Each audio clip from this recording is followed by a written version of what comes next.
President Donald Trump said Friday that he was impressed with how enthusiastically aides to North Korean dictator Kim Jong-un obeyed him during their summit this week in Singapore.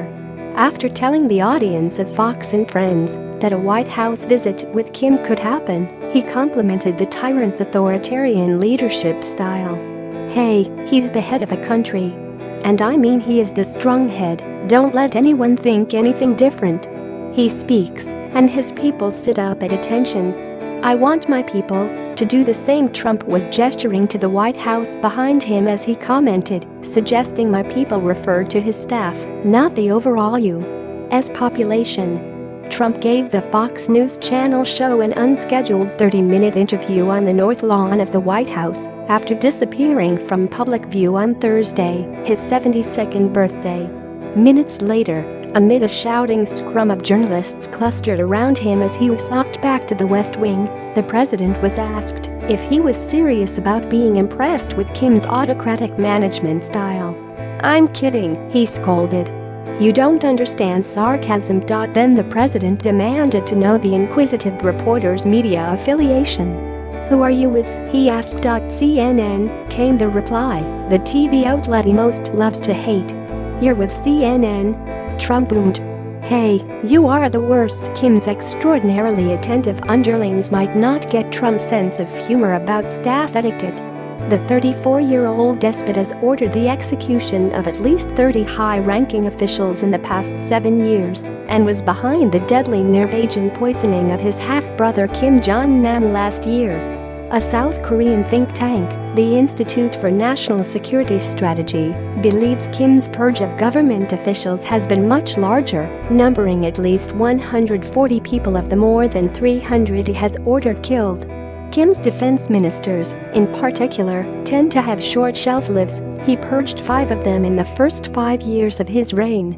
Most of his high-profile victims have met their ends via firing squad, like top education minister Kim Yong-jin in 2016. He was put to death for displaying a bad attitude during the country's Supreme People's Assembly meetings. His crime consisted of having bad sitting posture in front of his country's ruling despot. He was interrogated and found to be an anti-revolutionary agitator. Kim Jong-un has ordered more grisly deaths for a few.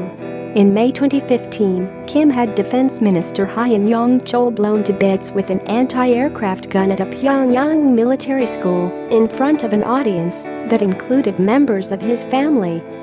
He had dozed off during a military ceremony.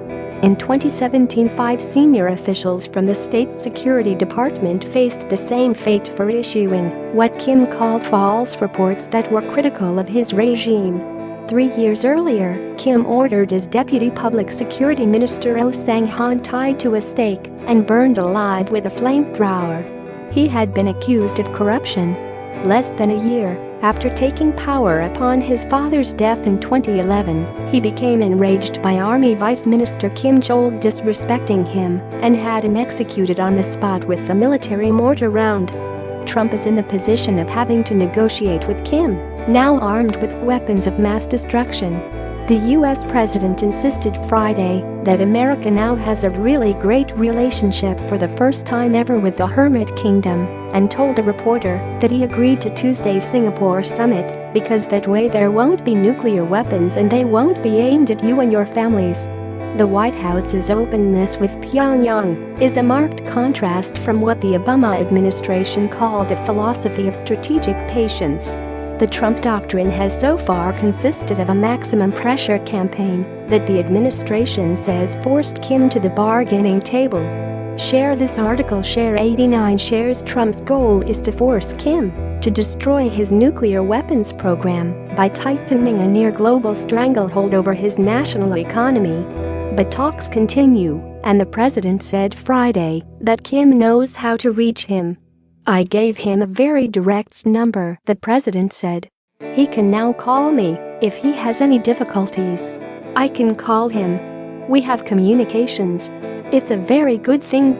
Kim's most infamous and grisly execution may be a reported slaughter of 11 musicians shortly after he took over the country. The third-generation despot forced 10,000 people to watch the mass bloodshed after the victims were strapped to the end of anti-aircraft guns. After they were dead, according to one defector, military tanks crushed their remains into the ground.